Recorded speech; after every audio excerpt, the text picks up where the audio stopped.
talking today about the power of informal assessment. There are a number of different ways that we can gather information informally that gives us really rich information about language skills. First of all, in the area of expressive language, we can use exchanges during play. We can use conversational samples, personal narratives, and story-based narratives to gather good, rich information about expressive language skills. In the area of receptive language, we can look at responses during play, conversational samples, story comprehension tasks, barrier tasks, and following directions tasks. For pragmatic language, we can look at exchanges during play, conversational samples, personal narratives, and story-based narratives. So you're starting to see some good repetition here. And for speech skills, we can look at exchanges during play, conversational samples, personal narratives, and story-based narratives. So you can see that there are a few tasks that we can do to gather information about many different areas of language.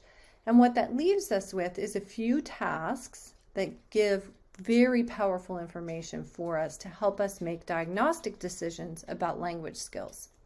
So we have story narratives and questions. We have play and conversational samples and personal narratives.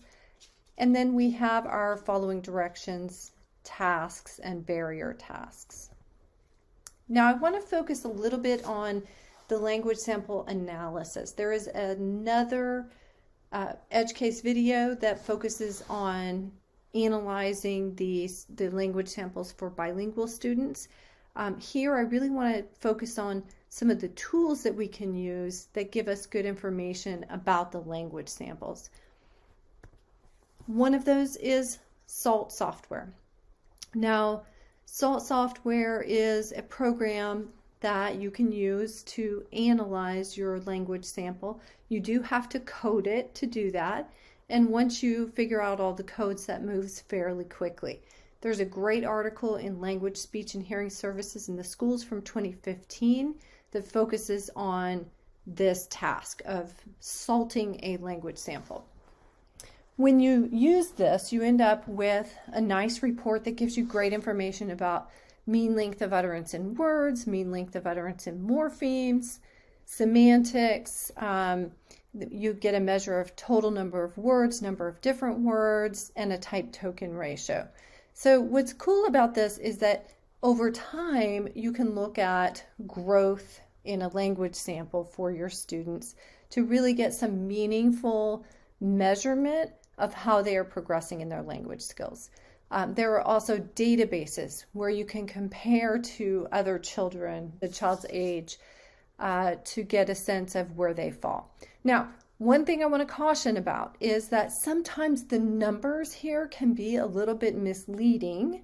For example, you can have a child who has a high total number of words or number of different words with a type token ratio that looks really good, but what this doesn't capture is, if the child is using nonsensical sentences or using words inappropriately.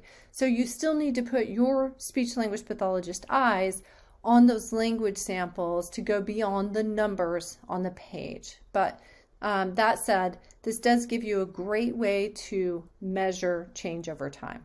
And then there are a number of checklists that you can use. We have one on our website at Bilinguistics that is assessment of fictional narratives, where you can look at the microstructure, semantics, morphology, syntax, and social pragmatics, as well as the narrative structure and what children are including.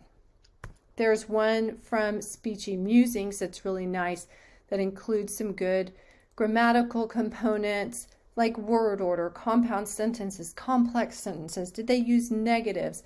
And these checklists really help you to identify their strengths as well as areas of need for your informal assessment.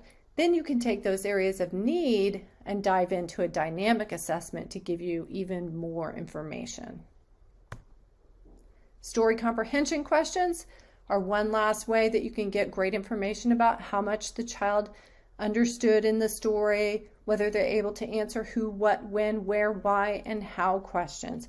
We came up with a set of questions that include who, what, when, where, why questions for Frog Where Are You? We did this in collaboration with Austin ISD a number of years ago. And this is a really nice tool for understanding how much of a story a child is understanding and whether there's a particular type of question that is difficult for them.